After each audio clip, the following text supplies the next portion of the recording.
Long before satellites or compasses, ancient explorers sailed vast oceans guided only by the stars.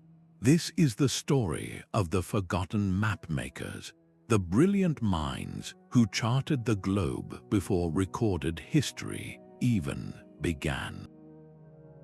By the end of this journey, you will see human exploration in a completely new light. We will uncover how a mysterious map from the 1500s accurately depicts an ice-free Antarctica, and how entire cultures navigated using songs instead of paper charts. These pioneers left behind clues that defy our understanding of time and technology. What does their lost wisdom reveal about our own connection to the world? Deep within the dark silence of ancient caves, our earliest ancestors left marks that were far more than art. Scratched onto stone walls are patterns of dots and lines that echo the constellations in the night sky, and winding pathways that may chart rivers or hunting grounds. These petroglyphs are humanity's first maps, drawn long before the invention of writing or the wheel. They represent a fundamental cognitive leap, the moment we began to translate the vast, living world into a symbolic language we could preserve and share. This was not about drawing for beauty's sake, but for survival and understanding. A series of circles might indicate a water source over the next ridge, while a particular animal symbol could mark a migration path. These were functional documents etched into the very landscape they depicted. This cartographic impulse appears across the globe, independent of any single culture. In Ukraine, archaeologists uncovered a truly astonishing artifact at a site called Mesoamerican. Fashioned from mammoth bones over 15,000 years ago, the arrangement of bones is not a random pile. Researchers found that the markings and patterns carved into them correspond to local terrain features, like hills, rivers, and dwellings. It is a persuasive argument for a prehistoric map, a communal tool used by nomadic tribes to navigate a world still emerging from the last ice age. They carried a mental model of their world, and they found a way to make it physical. What does this tell us? Mapmaking is not a product of civilization, it is its precursor. It is a shared human instinct, as innate as language itself. Before we built cities or planted farms, we possessed a profound spatial awareness. We needed to know where we were, where we had been, and how to return. This foundational urge to document our place in the world, to leave a mark that says, "I was here, and this is what I saw," set the stage for every discovery that would follow. The stage was now set for a revolution, one that would transform these rudimentary diagrams into something that could guide a vessel across an endless, empty sea. But these first maps carved in stone were only one part of the story. Long before the mammoth bone diagrams of Mesoamerican, another, far more fluid form of cartography was already taking root. It was a map you could not hold in your hand, a map that lived not on rock but in memory, passed from one generation to the next through the sacred act of storytelling. For countless cultures, the landscape was not just a collection of features to be drawn, it was a living narrative to be sung. Among the Aboriginal peoples of Australia, this concept reached its zenith with the creation of the Songlines. These are not merely songs in the way we think of them. They are epic oral maps, intricate musical compositions that describe in exacting detail the paths of ancestral beings as they crossed the continent during the Dreamtime. Every verse, every rhythm, and every dance step encodes critical geographical information. A specific melodic phrase might describe the location of a hidden waterhole, while a change in rhythm could signal a turn at a distinctive, lone standing tree. The entire song cycle is a topographical guide, a spiritual charter, and a survival manual all woven into one. Anthropologists who have walked with indigenous elders along these songlines have witnessed something extraordinary. An elder singing the ancient verses can navigate across hundreds of miles of seemingly featureless desert, arriving with precision at a specific rock or a water source mentioned only in the song. The landscape and the song are one and the same, a continuous, living document of place. This same principle guided explorers across the vast Pacific. The Polynesian wayfinders, the greatest open ocean navigators the world has ever known, did not rely on parchment charts. Their libraries were chants and poems committed to memory through years of rigorous training. These chants contained the star paths, the patterns of ocean swells, the flight directions of migratory birds, and the feel of specific currents against the hull of the canoe. A master navigator, sitting in the darkness of his vessel, could mentally reconstruct his position on the ocean by matching the rhythm of the waves to the rhythm of the chants he had learned as a child. This was a dynamic, adaptable form of mapping. If a storm altered a coastline or a landslide changed a river's path, the songs could be updated, the new knowledge seamlessly integrated into the existing narrative. The map was alive, evolving with the land itself, reflecting a deep, sustainable relationship with the environment that static paper maps could never achieve. So we are left with a profound question. Are these mnemonic techniques, these songs of the earth, the oldest form of cartography? They certainly predate every physical map we have ever uncovered. They remind us that maps were once not objects but experiences. They were alive in the human voice, in collective memory, guiding feet and vessels with a wisdom that was sung into existence. And from this world of sound and story, we turn to the silence of clay and parchment, where these living maps were finally given a permanent form, setting the stage for discoveries that would shock the modern world.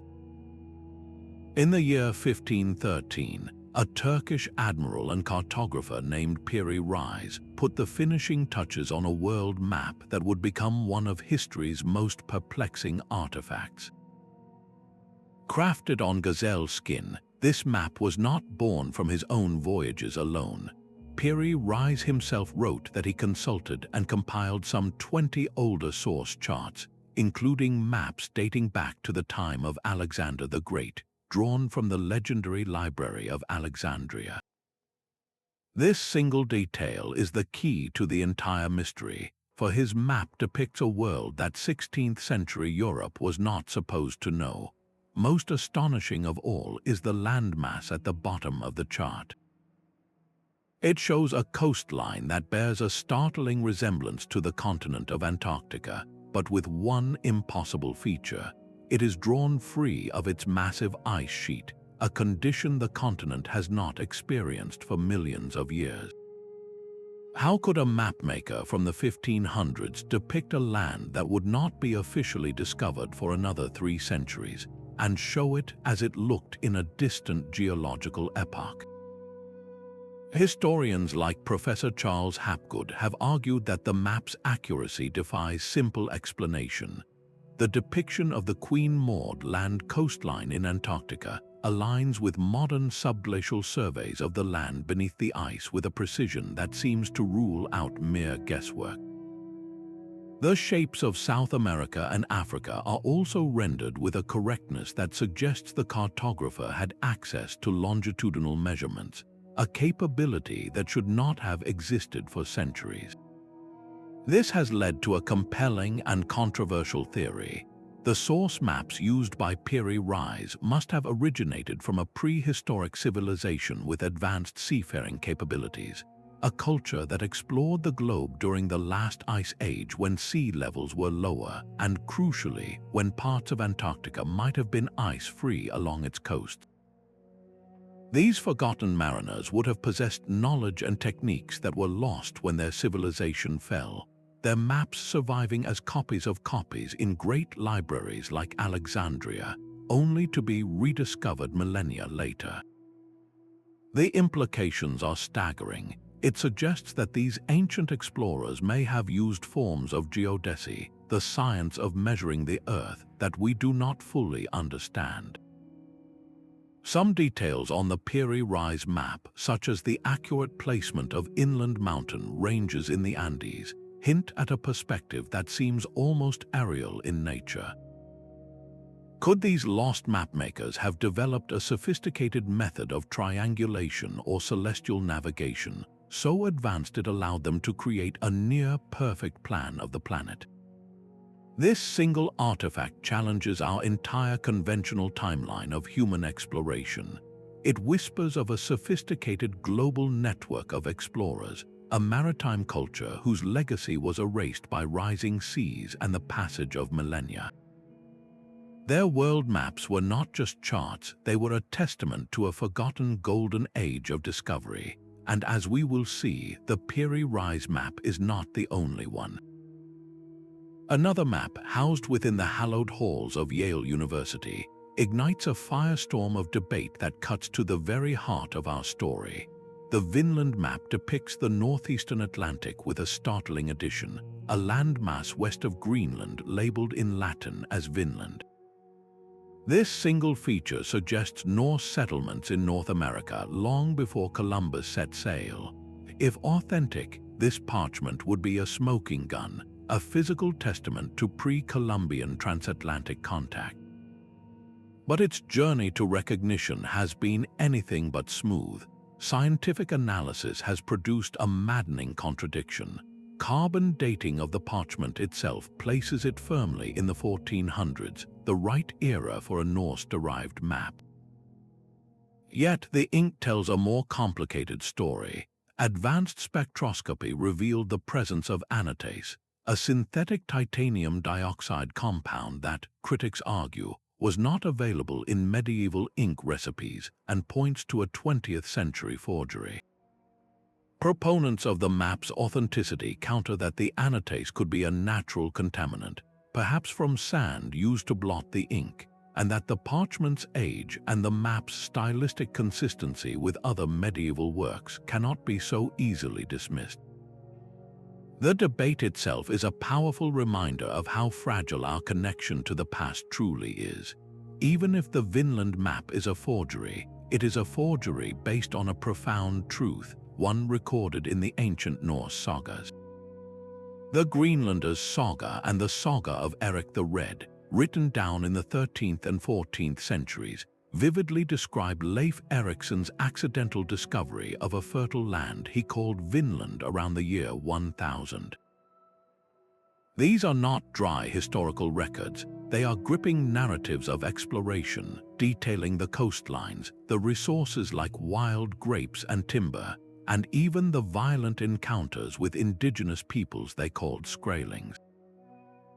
The sagas read like verbal maps, providing enough navigational detail for others to potentially retrace the route. This raises a tantalizing possibility. Were these epic stories themselves based on now lost physical charts? Could Leif Erikson and those who followed him have drawn their own maps of the North American coastline, sketches on vellum or carved into wood that guided later voyages? If such maps existed, they would have been priceless state secrets for the Norse maritime network. Their eventual loss or destruction would have been inevitable, leaving only the echoes of their information in the epic poems. The controversy surrounding the Vinland map, therefore, is about more than just ink and parchment. It is a battle over the ghost of a possibility, the idea that detailed cartographic knowledge of the New World was not only possible but was actively suppressed or simply forgotten by a European continent not yet ready to accept its existence. It forces us to ask what other revolutionary knowledge has been lost to time, leaving behind only whispers in the form of myth and disputed artifacts. These whispers from the edges of the world hint at connections far older and more complex than our history books admit. The open ocean offers no landmarks, no signposts, only a vast and empty blue horizon. Yet, for the Polynesian voyagers, this emptiness was a detailed map written in the language of nature itself. They did not cross the Pacific by chance. They embarked on deliberate journeys of discovery and settlement, guided by a system of navigation so refined it allowed them to find and populate islands scattered across 10 million square miles of ocean, a feat unmatched in human history. At the heart of this system was the star compass, a mental construct that divided the horizon into 32 houses, each one named for a star or constellation that rose and set in that specific bearing. A navigator knew that when the star called Hokupa, our North Star, was directly overhead, he was at the latitude of Hawaii. He knew that the Pleiades or Makali signaled the start of the season for long-distance voyages. But the stars were only one part of the map. The ocean itself spoke to them. They learned to read the subtle patterns of swells, waves refracted from distant land masses hundreds of miles away. A constant, deep swell from the east might be a steady guide, while a new, intersecting pattern from the north could indicate an unseen island disrupting the ocean's rhythm. They watched the clouds, noting how their color and formation changed above lagoons, and they followed the flight paths of birds. The tropic bird, or Monu Oku, flies out to sea to fish each morning and returns to land each evening. Spotting one meant land was within a 200-mile range. This was not a collection of separate tricks, but a single, integrated science of observation. Modern wayfinder Nainoa Thompson, who helped revive this ancient art, describes it as a state of absolute awareness. He says you must feel the canoe moving through the water, you must see the stars through the clouds, you must listen to the sound of the waves against the hull.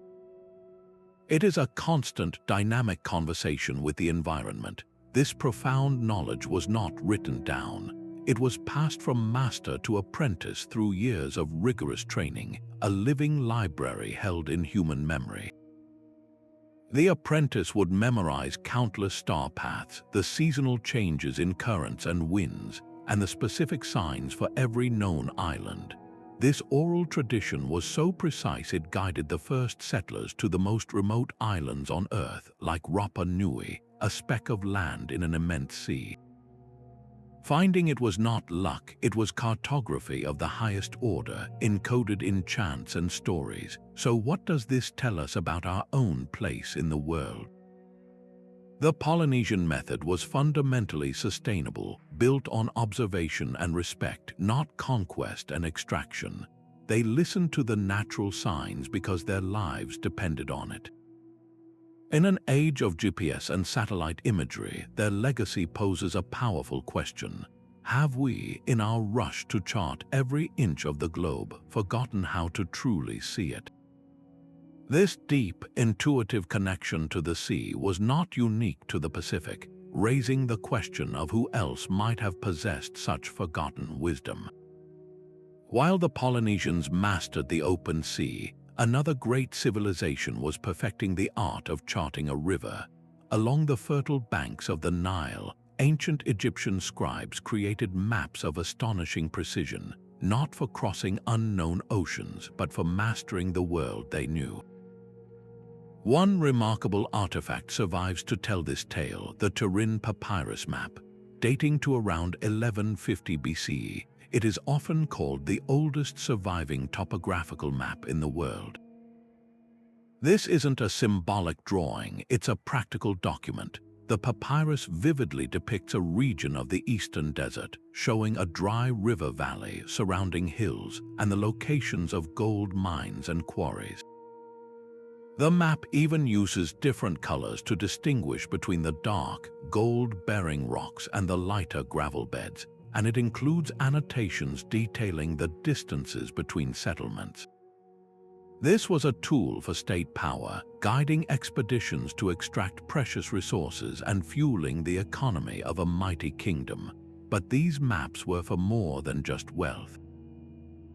They were instruments of control. Pharaohs used detailed geographical knowledge to plan military campaigns and manage the distribution of grain, the lifeblood of their society. The annual flooding of the Nile was the heartbeat of Egypt, and predicting its patterns was a matter of survival. This is where map-making transcended the practical and entered the realm of the divine. Egyptologists suggest this sacred geographical knowledge was closely guarded by the priestly class. They understood that the river's behavior was tied to the heavens. The heliacal rising of the star Sirius, for instance, signaled the imminent arrival of the floodwaters. This celestial event was meticulously observed from temples that also functioned as astronomical observatories. The priests likely integrated these star alignments with their detailed charts of the Nile's channels and basins, creating a cosmic map of their world. The river was not just a geographical feature, it was a reflection of the Milky Way in the sky above, a celestial mirror. A map, therefore, was not merely a sheet of papyrus, it was a spiritual document that connected the earth to the cosmos. This intertwining of science and religion gave their cartography a profound depth. They were not just recording the land, they were charting the order of the universe itself, an order maintained by the pharaoh and the gods. So we see a civilization that used maps to command resources, control territory, and comprehend the very cycles of time. This sophisticated tradition, born from the rhythm of a single, life-giving river, raises a compelling question. If the Egyptians could achieve such mastery over their known world, what other riverine empires were quietly developing their own unique sciences of the land, their own ways of seeing and shaping the world through maps? While the Egyptians charted their river with practical precision, another civilization was drawing a map of the entire world. In the heart of ancient Mesopotamia, a Babylonian scribe pressed a stylus into a soft clay tablet, creating the Imago Mundi. This astonishing artifact, dating to the 6th century BCE, is one of the oldest known world maps ever discovered. It presents a view of the cosmos that is at once familiar and utterly alien to our modern eyes. The world is depicted as a flat disk with the great city of Babylon sitting proudly at its very center. A circular band of bitter water, the ocean river, encircles everything, marking the absolute edge of the known earth.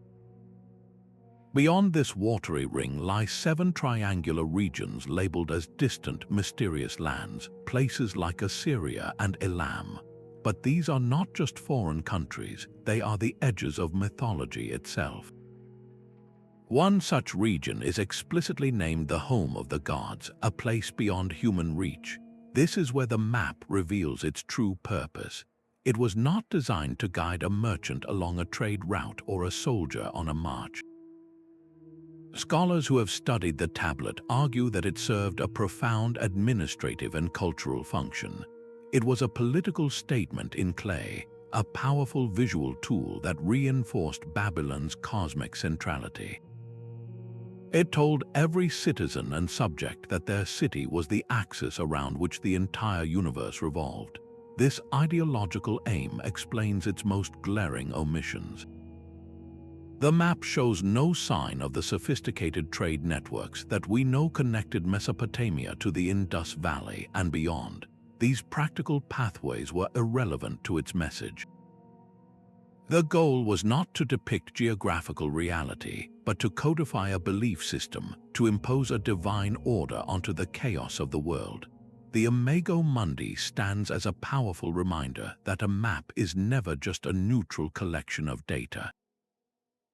It is a narrative, a story told by the powerful about who they are and where they stand in the grand scheme of things.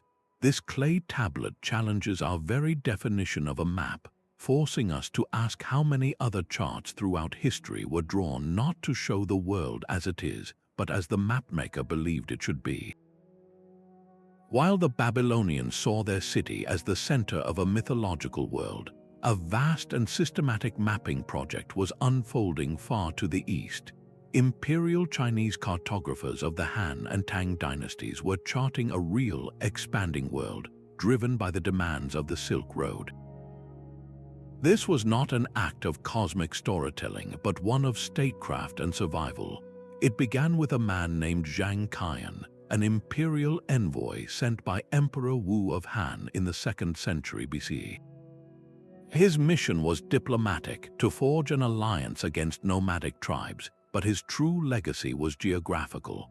For 13 years, Zhang Qian traveled through the treacherous deserts and mountains of Central Asia, gathering meticulous intelligence on the cultures, products, and trade routes of regions unknown to the Chinese court. His detailed reports were a cartographic revelation, describing the Fergana Valley, Bactria, and even fragments of information about India and the Parthian Empire. He brought back more than stories. He brought back the raw data that would allow Chinese mapmakers to draft the first reliable charts of the Western regions, transforming terra incognita into a network of potential allies and commercial partners. This knowledge was power, and it was carefully recorded on silk and wooden slips, creating maps that guided caravans and diplomats for generations. The work of these early pioneers was later refined into a true science. During the 3rd century, a brilliant minister and cartographer named Pei Ziu established the 6 fundamental principles of cartography. He championed the use of a rectangular grid system, where each square represented a fixed unit of distance, creating maps drawn to a consistent scale. This was a revolutionary leap in accuracy, allowing for the precise calculation of journey times and the true spatial relationship between cities. Pei Ziu's methods produced maps that were administrative and military tools of unparalleled sophistication, a standard of precision that would not be seen in Europe for another 1,000 years. Yet, for all their mathematical rigor, these maps were also living documents that absorbed the whispers of the road. They blended confirmed geographical facts with the fascinating legends reported by merchants and travelers.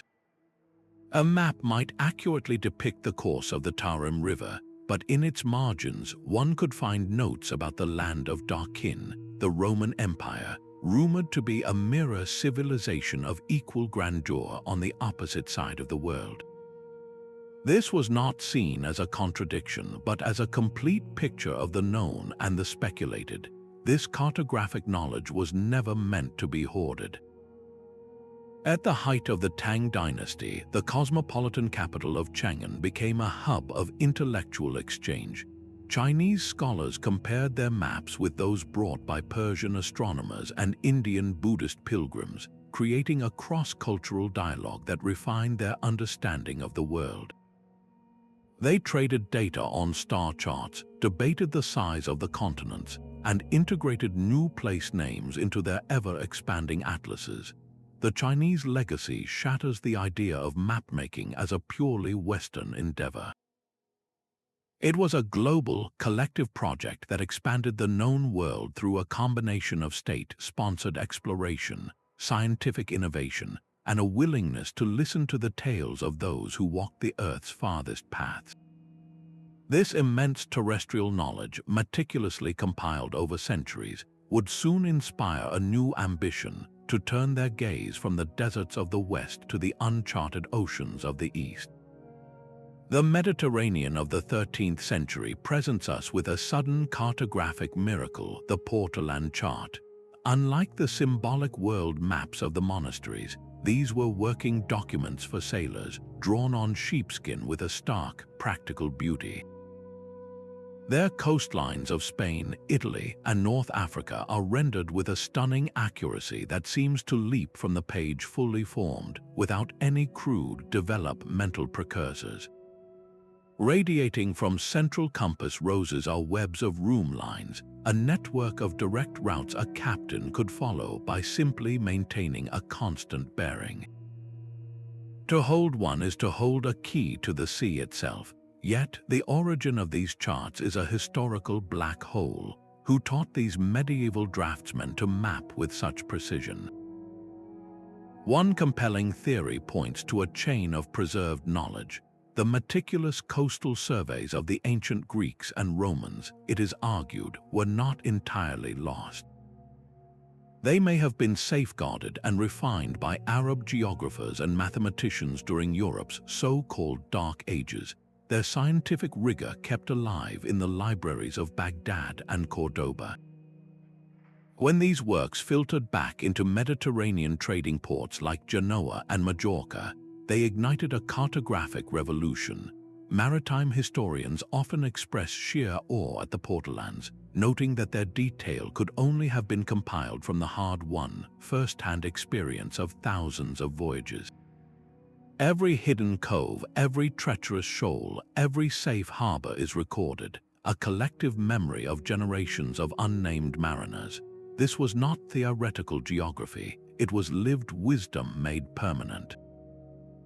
These charts became the indispensable engine of European commerce and, later, expansion.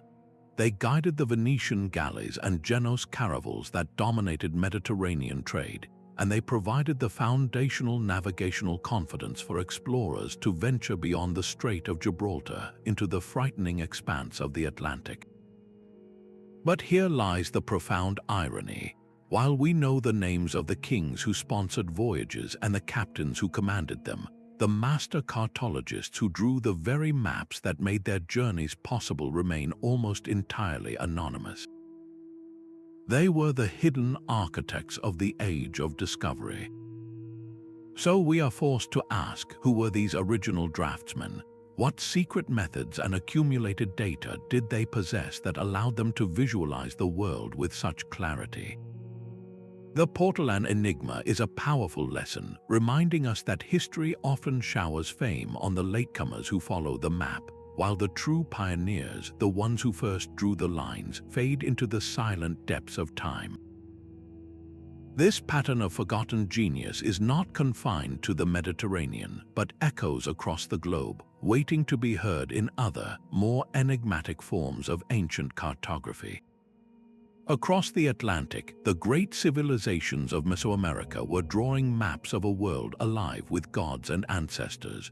For the Maya and the Aztecs, a map was never just a physical guide. It was a woven tapestry of time, space, and divinity. These intricate documents, known as codices, were painted on long strips of bark paper or deerskin, folded like an accordion to create a book. They recorded everything from royal genealogies and tribute lists to the very movements of the planets, all rendered in a beautiful, complex system of pictograms. A single symbol could tell you the name of a town, the type of crops it grew, and the deity who protected it. A footprint on a path did not simply mean a road, it signified a journey through history itself. The Aztec map of Quetzaltenango is a stunning example of this layered reality. It charts the epic migration of the Chichimca people from the sacred caves of their origin to their eventual homeland. On this single sheet, physical geography and sacred history are one. You can see the actual mountains and rivers they crossed, rendered as stylized, place-making symbols. A curled blue glyph represents a river, while a stepped triangular form signifies a mountain. But these features are not passive landmarks, they are active participants in the story, sites of divine encounters and foundational events that gave the people their identity and their right to the land. This was a map that told you not only where you were, but who you were and how you came to be there. Archaeologists studying these documents see them as the blueprints for entire civilizations. The spatial logic found in codices directly influenced the layout of their magnificent cities. The placement of temples, the routing of canals, and the allocation of agricultural lands often mirrored the cosmic order depicted in their maps, creating an urban landscape that was a physical echo of their worldview. The Maya Dresden Codex takes this a step further, containing some of the most advanced astronomical tables from the ancient world. It meticulously tracks the cycles of Venus, a planet deeply associated with the god Kukulkan. These tables were not mere abstractions, they were functional almanacs. A priest astronomer could use them to predict the planet's appearances, events that likely dictated the timing of warfare, ceremonies, and even long-distance trade voyages along the coast. This was celestial navigation fused with divine prophecy, a map of the heavens that guided actions on the earth. And then, in a cataclysmic rupture, this entire world of knowledge was systematically erased. With the arrival of Spanish colonizers, thousands of these precious codices were gathered and burned in public squares, denounced as pagan devilry. In a single, fiery act of cultural destruction, vast libraries of geographical, historical, and scientific wisdom were lost forever. We are left with only a handful of surviving fragments, ghostly reminders of a cartographic tradition as sophisticated as any on the planet. This devastating loss forces a haunting question. How many other ways of seeing the world, how many other maps of reality, have been silenced by the passage of time or the violence of conquest? It is a stark testament to the fragility of human knowledge, and a powerful reason why we must listen all the more carefully to the maps that were never drawn on paper at all, but were instead carried in the hearts and minds of people across the generations. Our minds were the original scrolls on which the world was first charted. Before a single line was inked onto parchment, vast libraries of geographical knowledge were stored in the most secure vault imaginable, the human memory. This was made possible through a powerful mnemonic technique known as the method of loci or the memory palace. Imagine walking through your own home. You know every room, every piece of furniture, every turn in the hallway. Now, imagine placing a piece of information in each of those familiar locations. A strange animal sitting on your sofa to remember a new species, a constellation painted on your ceiling to recall a star pattern. This is the essence of the method, a way of creating a vivid, internal map where abstract data is tied to concrete, spatial landmarks. The Roman orator Cicero himself credited the poet Simonides of Chios with its discovery in the 5th century BCE, after a tragic banquet hall collapse. Simonides was the sole survivor able to identify the crushed bodies by remembering exactly where each guest had been sitting, realizing that placing memories in a spatial order created an unshakable recall. This technique was not a parlor trick, it was a fundamental tool of statecraft and exploration. An ambassador traveling to a foreign land could mentally place the names of tribal leaders, the locations of resources, and the twists of trade routes along the path from his city's gate to the royal palace. He carried a living, internal chart that no enemy could steal and no weather could destroy. This same principle allowed Inuit elders to memorize the subtle, shifting patterns of sea ice, a knowledge critical for survival.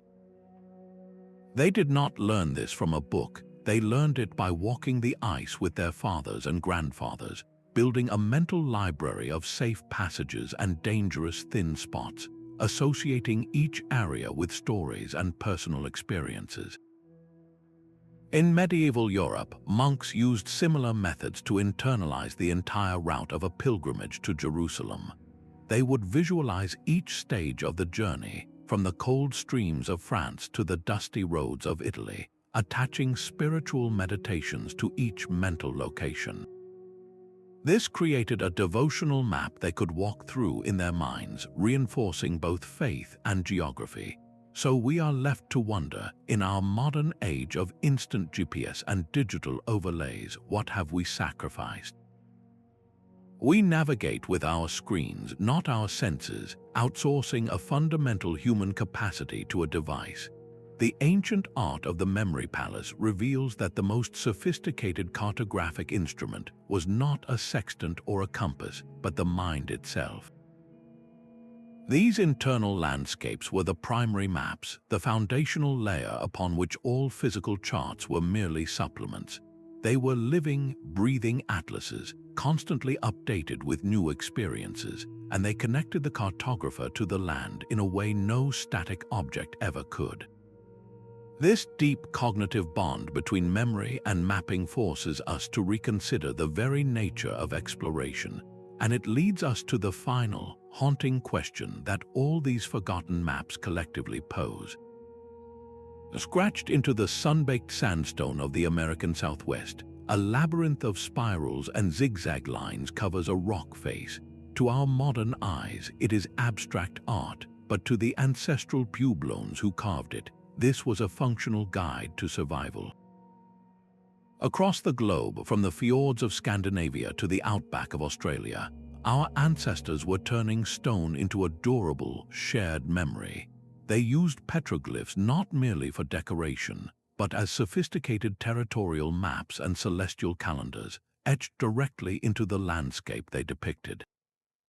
A single spiral might chart the sun's path across the sky, its center marking the exact spot where a dagger of light would strike during the summer solstice. A cluster of animal footprints could lead the way to a vital migration route, while a network of intersecting lines might trace the invisible paths between seasonal camps and reliable water holes. These were wayfinding aids for nomadic groups, a permanent record of practical knowledge passed down through generations. The symbols were never just directions, they were embedded with the cultural narratives that gave the land its meaning. A hunting scene showing a man and a bighorn sheep was more than a record of a successful kill. It was a story of respect, a spiritual contract with the animal world, and a reminder of where such game could be found. Modern researchers using three-dimensional scanning technology are uncovering layers of meaning invisible to the naked eye.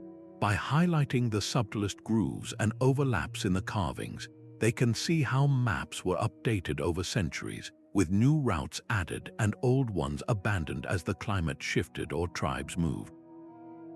The challenge, of course, is that we have lost the key. Without the oral context, the songs and stories that once brought these symbols to life, much of their specific meaning is left to educated speculation. We can see that a particular Navajo rock art panel aligns perfectly with the sunrise on the winter solstice, a clear blending of navigation with spirituality, but we can no longer hear the chants that would have accompanied the event. These silent stones are a powerful testament to a world where environmental features themselves served as the primary map.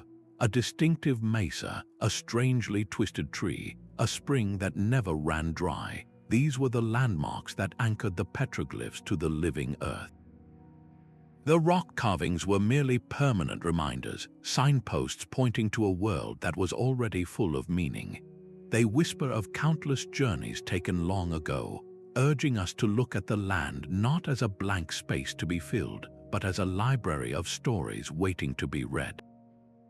The same stars that guided a Polynesian canoe also shone down on a Viking longship cutting through the North Atlantic fog. While the Polynesians developed their mental star compass, Arctic peoples perfected a different kind of celestial navigation. For the Inuit, survival depended on reading the sky in a land where the sun vanishes for months. They relied on the unwavering North Star, known as Nutuituk, the one that never moves, as their fixed point of reference. But their true genius lay in navigating the long twilight and overcast skies. Oral traditions and archaeological finds suggest they used sunstones, crystals of cordierite or Iceland spar that polarize light. By rotating such a stone and observing changes in its color or clarity, a skilled navigator could pinpoint the sun's location even when it was completely hidden behind clouds, a vital trick for traversing the featureless ice. Far to the south, the Dogon people of Mali present one of the most profound astronomical mysteries. Anthropologists documented their knowledge of the Sirius star system, which includes a dense, invisible white dwarf star called Sirius B. The Dogon not only knew of this companion star, but they accurately described its 50-year elliptical orbit long before Western telescopes confirmed its existence. Their creation myths speak of amphibious beings, the Nommo, who brought this knowledge from the stars, while some argue this points to an ancient, forgotten contact with an advanced culture. Others see it as the pinnacle of generations of meticulous, unaided observation, their findings encoded in complex rituals passed down through initiates.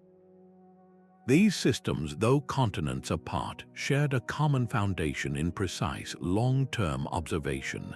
The Vikings, too, possessed their own version of the sunstone. Sagas mention a solar stein used to locate the sun on cloudy days, and modern experiments with Iceland spar have proven the method's startling effectiveness. A navigator could hold the crystal up to the sky, and by finding the point where the light passing through it aligned, he could determine the sun's bearing with remarkable accuracy, enabling their daring voyages to Iceland, Greenland, and beyond. How did such sophisticated methods arise independently across the globe, from the deserts of Mali to the frozen Arctic? The answer lies in a universal human need. The night sky was the one map visible to everyone, a constant, rotating clockwork of lights that offered direction, marked the seasons, and told stories of gods and ancestors. It was humanity's first global positioning system, a celestial guide that connected all cultures under a single, starry dome. Yet the sky was only half the story, for ancient navigators also learned to read the subtle language written directly upon the earth. The sea holds its secrets close, but one of its most astonishing revelations came not from a shipwreck's gold, but from a lump of corroded bronze. In 1901, sponge divers off the coast of the Greek island of Antikythera stumbled upon a Roman-era shipwreck. Among the statues and artifacts, they recovered an unassuming, calcified lump that would later be recognized as the most sophisticated scientific object to survive from antiquity. This was the Antikythera Mechanism, a complex clockwork of at least 30 interlocking bronze gears, housed in a wooden case no larger than a shoebox. For decades, its true purpose was a mystery, but modern X-ray and tomography scans have revealed it to be nothing less than an ancient analog computer, designed to predict the movements of the heavens. By turning a hand crank, a user could advance the mechanism through time, watching pointers display the positions of the sun, the moon, and the 5 known planets against a backdrop of the Egyptian Zodiac. It could even predict lunar and solar eclipses, events of both practical and religious significance. This was not a toy for philosophers, it was a precision instrument. Historians now speculate that such a device would have been a revolutionary tool for navigation. Imagine a ship's captain not just relying on the North Star, but consulting a portable, mechanical almanac. He could determine his longitude with greater accuracy by comparing the local time, perhaps gauged by a sundial, with the time of a predicted eclipse or planetary alignment as shown by the mechanism. This would have allowed for a new kind of celestial mapping, translating the abstract clockwork of the cosmos into a reliable chart for crossing the Mediterranean. The intricate gear trains, including a differential gear that was not thought to have been invented until the 16th century, imply the existence of highly advanced mathematical models. The mechanism physically embodies the theories of Greek astronomers like Hipparchus, turning complex cyclical calculations into tangible, moving parts. This suggests that the mapmaking of the time was supported by a scientific rigor we rarely attribute to the ancient world. The precision required to cast and assemble such tiny, precise gears hints at a whole school of technological thought, a pinnacle of Hellenistic engineering that was presumably documented in now lost manuscripts. The Antikythera Mechanism, therefore, is more than a singular marvel.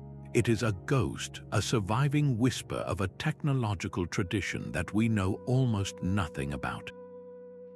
How many other such devices were built, only to crumble into unrecognizable dust? Its very existence forces us to reconsider the tools that may have underpinned ancient exploration. It stands as a stark reminder that a civilization capable of building such a complex computer was also capable of creating maps of a sophistication we can only guess at, charts that blended the lines of geography with the precise rhythms of the stars. This single artifact shatters our timeline, pointing to a scientific approach to mapping that, in its integration of astronomy and mechanics, rivaled methods that would not be seen again for a millennium. A caravan does not need a parchment map to find its way across a continent. The route itself is the map worn into the earth by countless feet and hooves, a living line connecting oasis to mountain, pass to river ford. The most expansive cartographic systems were not drawn on any single sheet. They were the trade networks that stitched the ancient world together. Take the Incan road system, a stunning 15,000-mile web of highways traversing the brutal Andes.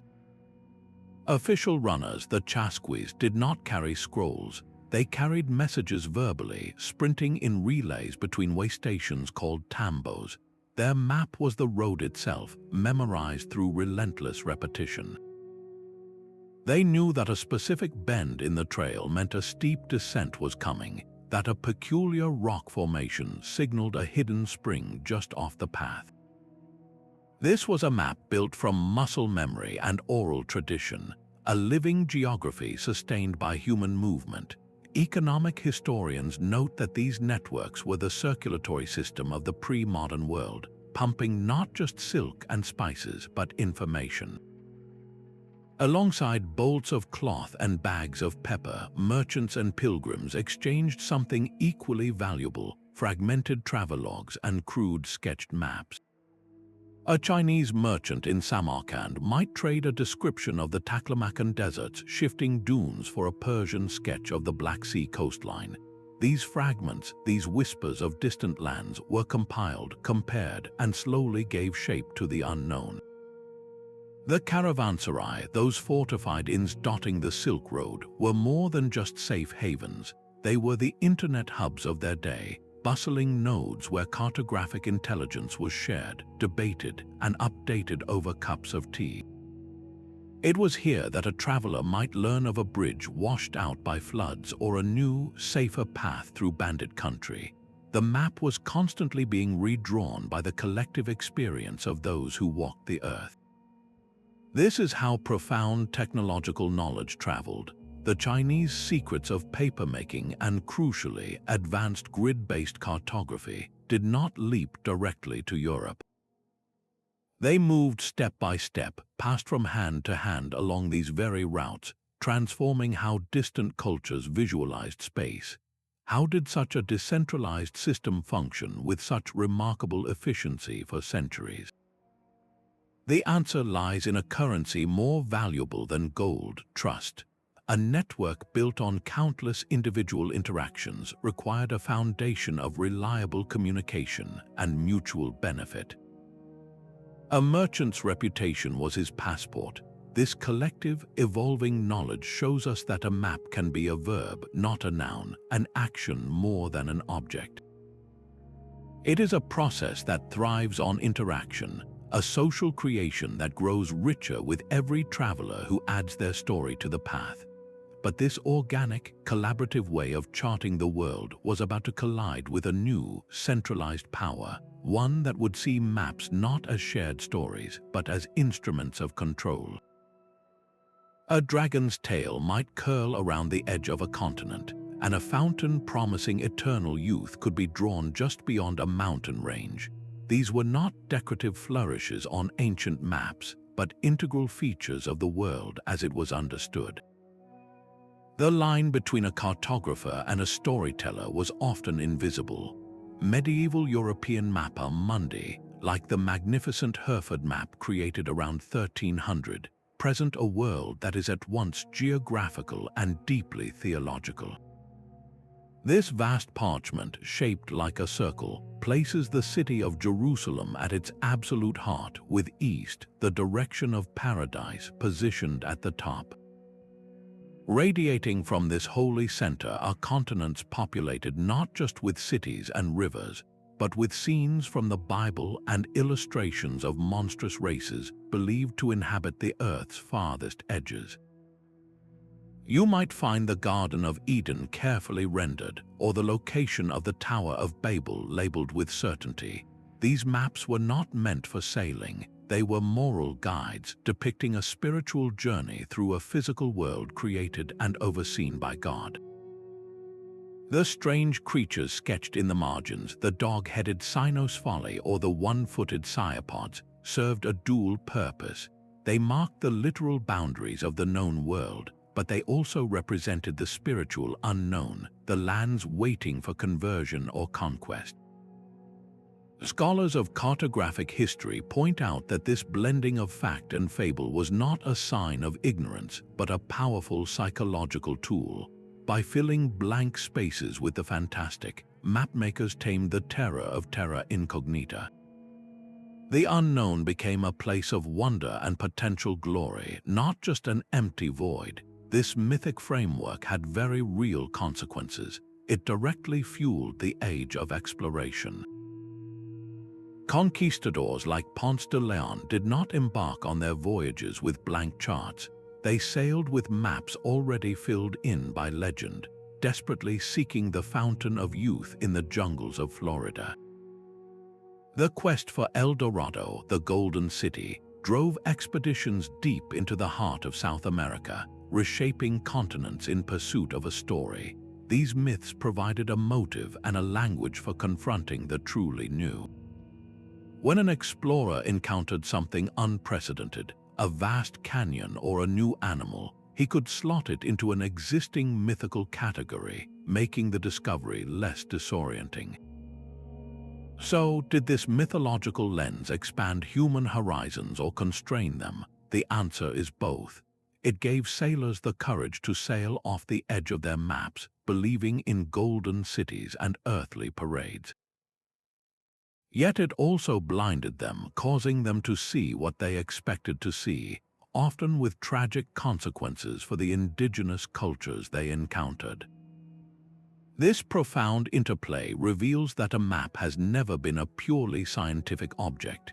It is a cultural diary, a record of our deepest fears, our most fervent hopes, and the stories we tell ourselves to make sense of a vast and mysterious world.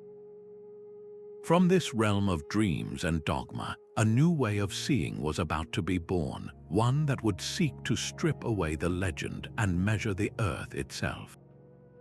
The true cost of the Library of Alexandria's burning can never be measured in scrolls alone, but in the silence it left on our maps. Ancient historians like Strabo wrote of the magnificent charts housed within its halls, works by geniuses such as Eratosthenes and Ptolemy. Eratosthenes did not merely guess at the world's size. He calculated the Earth's circumference with astonishing accuracy, using little more than shadows and geometry. His maps, now lost, would have been the culmination of Greek and Egyptian land surveys, showing a spherical world of interconnected oceans and continents. Ptolemy's work, preserved only in later copies, outlined a system of longitude and latitude, a global grid for plotting every known place from the British Isles to the Malay Peninsula.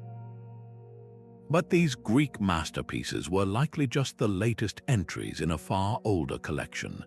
The library was a repository for the entire known world, and it almost certainly held priceless charts from Phoenician mariners who circumnavigated Africa, and detailed itineraries from Persian royal roads that stretched from the Aegean to the Indus Valley.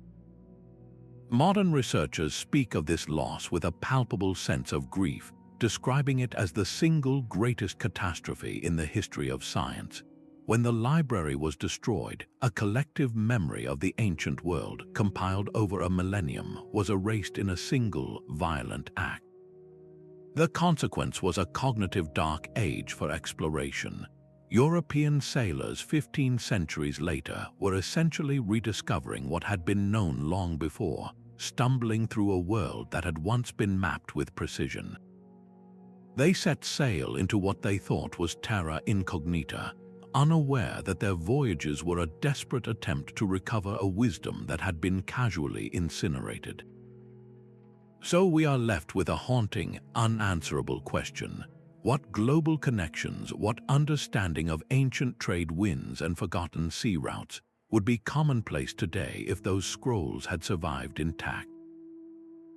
The fate of Alexandria's library is a stark lesson that knowledge is not a permanent inheritance, but a fragile flame passed through the ages, easily extinguished. It forces us to look with renewed urgency at the precious fragments that did survive the flames, the maps that escaped the Great Silence. Their attacks arrived from the sea without warning, a storm of oars and sails that shattered the Bronze Age world.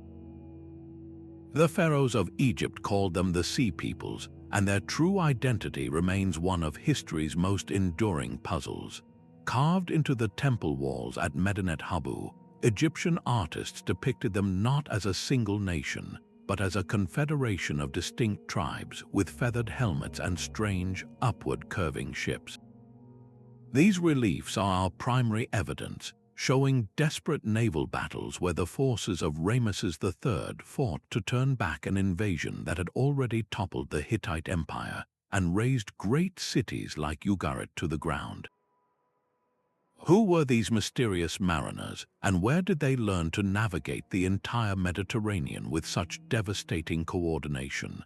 Their origins are a blank space on the map, with theories placing their homelands anywhere from the Aegean Islands to the coast of Anatolia. They were likely a mix of displaced migrants, opportunistic pirates, and skilled warriors, all drawn together by the collapse of the old empires. To move their families and armies across vast distances, they must have possessed an intimate knowledge of sea lanes, currents, and safe harbors. This knowledge was their most powerful weapon. How did they share it? They almost certainly relied on oral maps and mental charts, a shared navigational wisdom passed between ship captains that allowed them to strike from Sicily to the Nile Delta with terrifying speed. The recent discovery of shipwrecks like the one at Uluburan off the coast of Turkey offers a stunning glimpse into this interconnected world. That single vessel, dating to the era just before the Sea People's raids, carried a breathtakingly diverse cargo, from Baltic amber and African ebony to Cypriot copper and Canaanite jewelry. It was a floating microcosm of international trade. Archaeologists studying the wreck see it as proof of a highly sophisticated, long-distance maritime network, the very system the Sea Peoples would later exploit or perhaps even destroy. Their great, tragic irony is that while they are remembered as civilization's destroyers, they may also have been unwitting preservers of cartographic knowledge. As they sacked coastal cities and displaced populations, they shattered the old, centralized powers that hoarded geographical data. In doing so, they scattered that knowledge, carrying fragments of maps and navigational secrets from one end of the Mediterranean to the other. A sailor from a burned city in Anatolia, now conscripted into the ranks of the Sea Peoples, would have carried in his mind the star paths to tin mines in the west or the safe passages around Cyprus. This forced diaspora blended the nautical lore of many cultures, creating a new, decentralized library of the sea that would eventually be inherited by the Phoenicians and the Greeks. The Sea Peoples epitomize the enigmatic cartographers who shaped our world through violent action, not careful record-keeping. They remind us that maps are not always drawn in peace. They are sometimes written in the wake of a storm, by those who navigate the chaos to find a new shore. The stars of the Zodiac were far more than a celestial gallery of mythical beasts.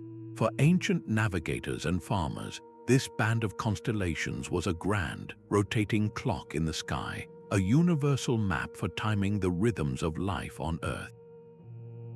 Babylonian astronomers, meticulously observing the heavens, made a profound breakthrough. They divided the sun's apparent path, the ecliptic, into 12 equal sections, each 30 degrees wide, and named them after the constellations that resided there.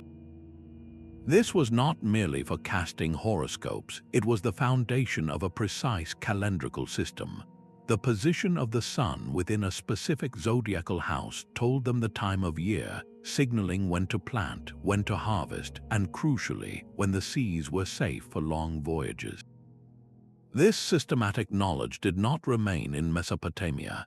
It traveled west to influence Greek geometry and east to shape Indian sidereal astronomy, becoming a shared language for tracking time across continents. Historians point out that for a sailor on the Mediterranean, seeing the constellation Aries rising just before the sun meant the spring equinox was near and the sailing season could begin.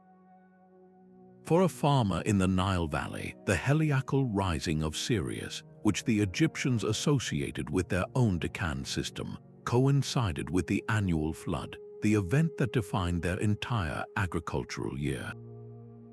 These decans were another brilliant innovation, 36 star groups that rose in sequence, each marking a 40-minute interval of the night, effectively turning the sky into a star clock.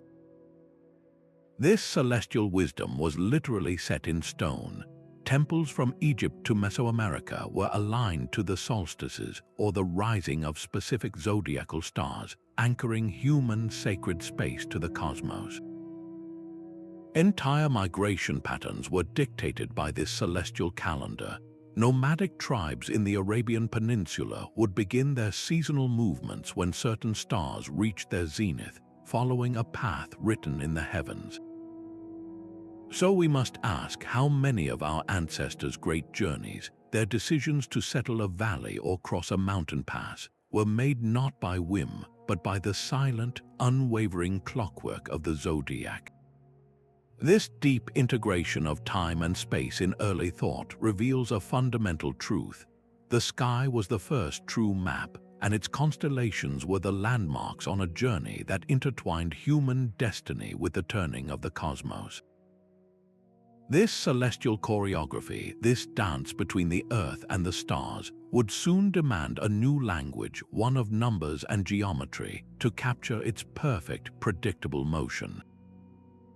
High on the arid plains of Peru, the Nazca Desert holds a secret that can only be seen from the sky.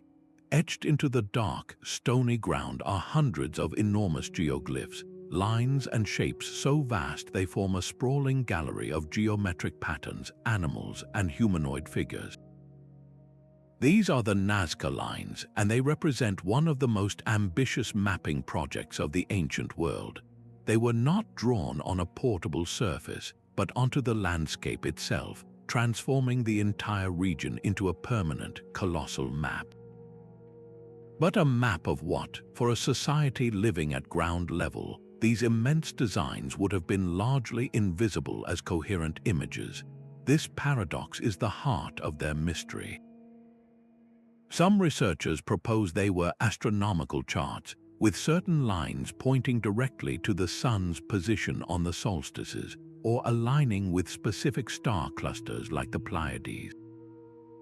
In this theory, the geoglyphs were a giant agricultural calendar, their alignments signaling the optimal times for planting and harvesting in a brutally dry environment. Other experts see them as sacred pathways, ritual routes walked during ceremonies to invoke water deities, their very course tracing subterranean aquifers hidden deep beneath the parched soil. The sheer effort involved is staggering.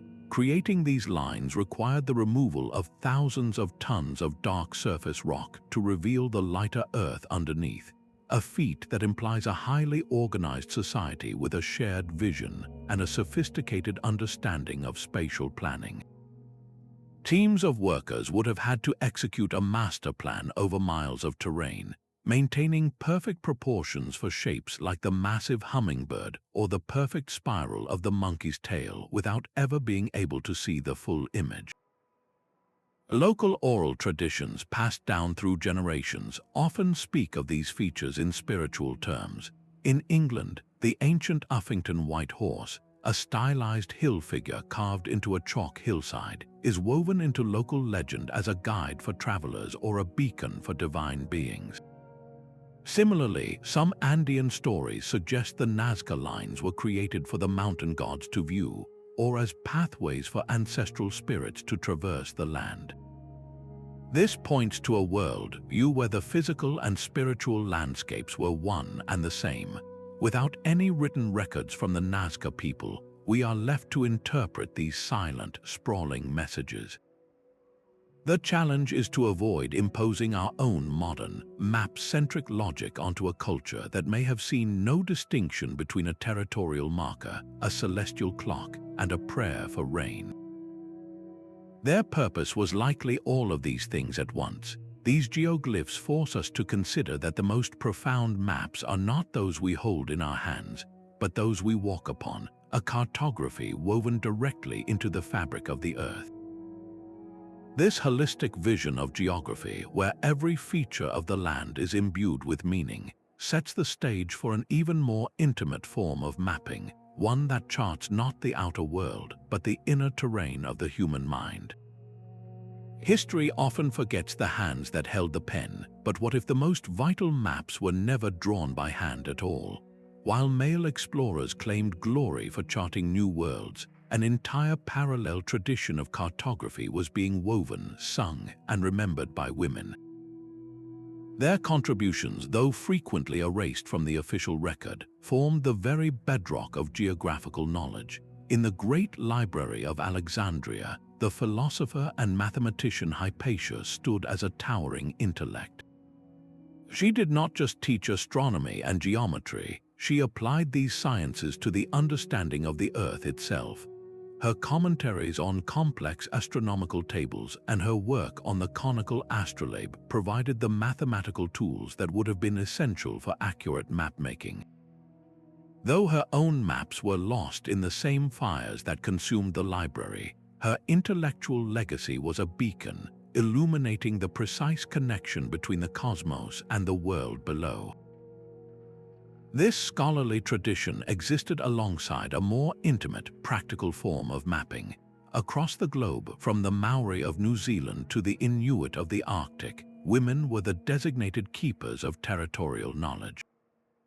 In Maori culture, elder women memorized the precise boundaries of tribal lands, the histories of migration pathways, and the locations of ancestral burial grounds.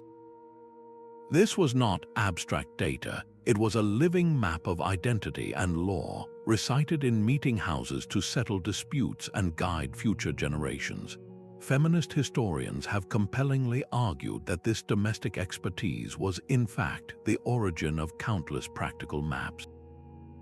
A woman's knowledge of where to find the best clay for pottery, the safest routes to seasonal foraging grounds, or the medicinal plants that grew only in a specific valley constituted a deep, localized geographical intelligence.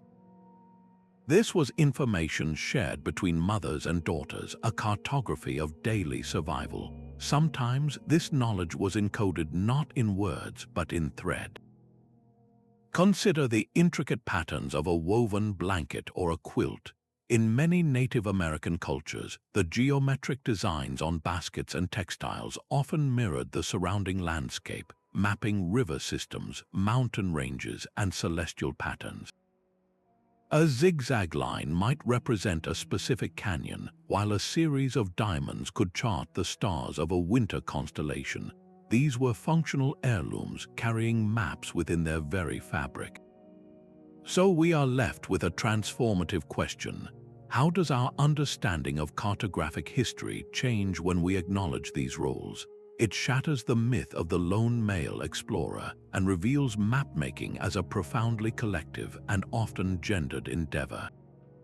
It forces us to see that the map was not always a tool of conquest, but often an instrument of community, preservation, and home. This hidden lineage of knowledge, carried in the minds and hands of women, leads us to the final, overarching mystery that connects all these forgotten mapmakers. The ground beneath our feet has never been truly solid.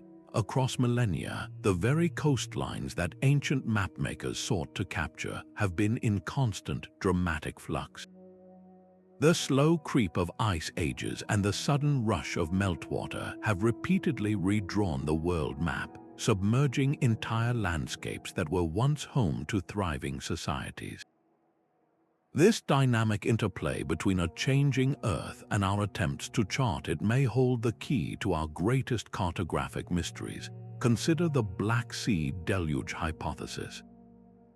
Geologists studying core samples from the seafloor found compelling evidence that around 7,600 years ago, this body of water was a freshwater lake surrounded by fertile, inhabited shores. Then, as global sea levels rose, the Mediterranean Sea burst through the Bosporus Strait in a catastrophic flood, swallowing an area the size of Ireland within a matter of months. For the farming communities living there, this was an apocalyptic event.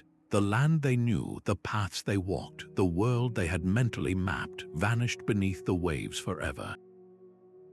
Their detailed knowledge of that sunken landscape, perhaps even physical charts, would have been lost in the deluge, leaving behind only a ghost in the collective memory. This pattern of drowning lands echoes in oral traditions across the globe. In India, ancient Sanskrit texts like the Mahabharata describe the magnificent city of Dwarka, which was said to have been consumed by the ocean.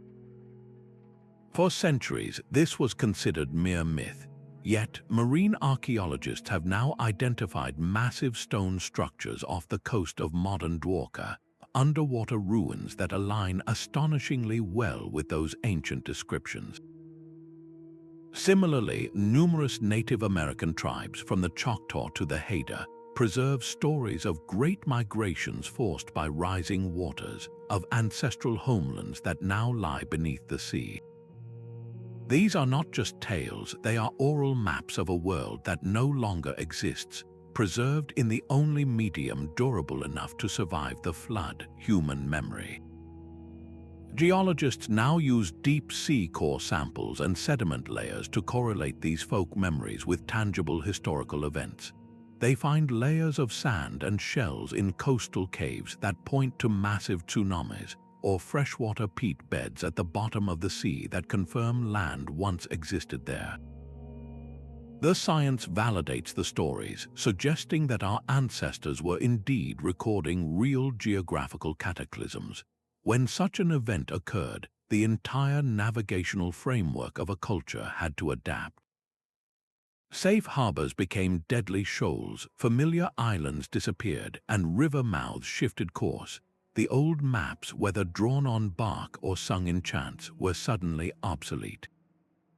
This forced a renaissance of exploration and cartography, a desperate need to remap a world made new and strange by the climate. The parallel to our own time is inescapable.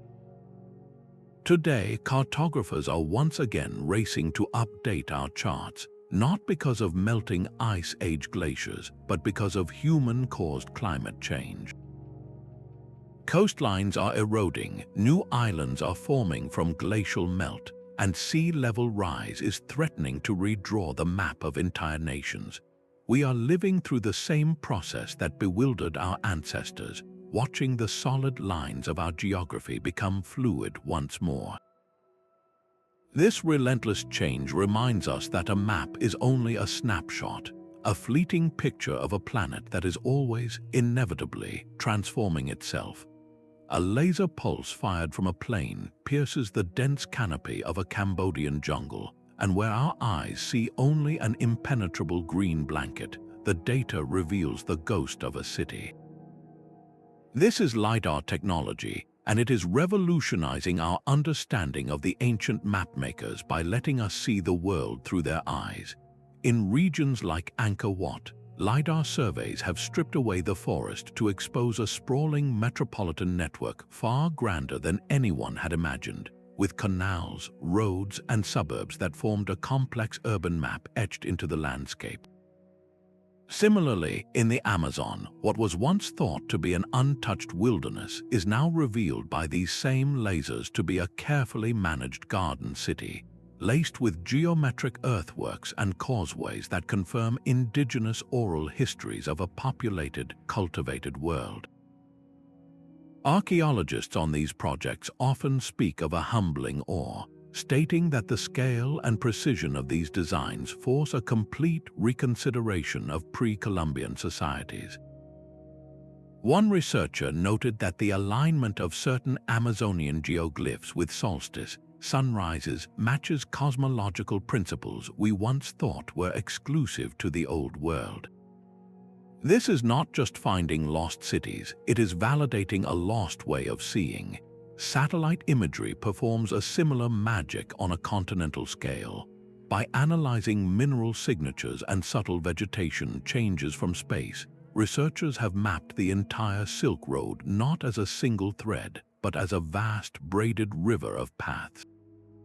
They have identified forgotten caravanserais and traced alternate routes that shifted with the seasons, confirming the dynamic, living nature of the trade network that ancient chroniclers could only describe in fragments. On the ground, penetrating radar sends pulses deep into the earth, revealing the foundations of settlements buried without a trace, allowing us to digitally reconstruct the very streets that a Mesopotamian merchant would have walked. This digital resurrection even extends to the sea. Oceanographers are now using current and wind data to simulate ancient voyages, testing the star paths recorded in Polynesian chants. In one remarkable experiment, a canoe guided only by these traditional methods successfully navigated to a remote island, proving that the oral maps were not merely poetic, but were technically precise navigational charts. So what other profound truths are waiting just beneath the surface, hidden in plain sight? These tools are not merely revealing lost geography, they are building a bridge of understanding across thousands of years. They prove that the forgotten mapmakers often saw their world with a clarity we are only now relearning, guiding us toward a future where ancient wisdom and modern technology finally speak the same language. A map is more than a collection of lines, it is a living legacy, and with its rediscovery comes a profound responsibility. The very act of uncovering these ancient charts forces us to confront a difficult ethical question: who truly owns this knowledge? For generations, indigenous communities have safeguarded geographical wisdom through oral histories and sacred songs, only to see that knowledge extracted by outsiders without consent or context. There are heartbreaking cases where academic publications, detailing the locations of ancestral burial grounds or ceremonial routes from recovered maps, have led to an influx of looters and tourists, desecrating sites that were never meant to be publicly identified. This is not exploration, it is exploitation, a continuation of historical wounds inflicted by colonialism. As one Maori elder put it, when you take our stories from the land without understanding their spirit, you steal a piece of our soul. Ethicists now argue that the only morally sound path forward is collaborative research. This means that scholars do not arrive with predetermined conclusions, but instead enter into genuine partnership with community leaders, respecting their intellectual property and treating oral histories as valid and primary sources. This collaborative model has already shown its power in the Pacific, where the repatriation of navigational chants and star compass knowledge has sparked a cultural renaissance. Young people are relearning the art of wayfinding not from a textbook but from elders, rebuilding a connection to their heritage that was nearly severed.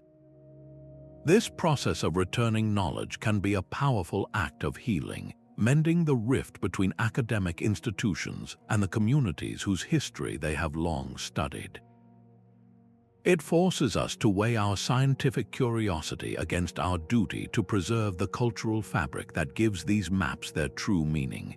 The ethical dimension reminds us that every line on a chart, every petroglyph on a rock, is part of a continuing story.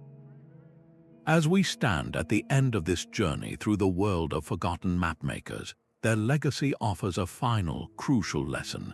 It is not a call to simply admire their ingenuity, but to emulate their deep, respectful relationship with the world they so meticulously charted. They listened to the songs of the sea and the stories of the stars, understanding that a true map is one that connects us, rather than claims us. In remembering them, we are challenged to navigate our own future with the same wisdom, seeing the world not as a territory to be conquered, but as a shared home to be understood and cherished.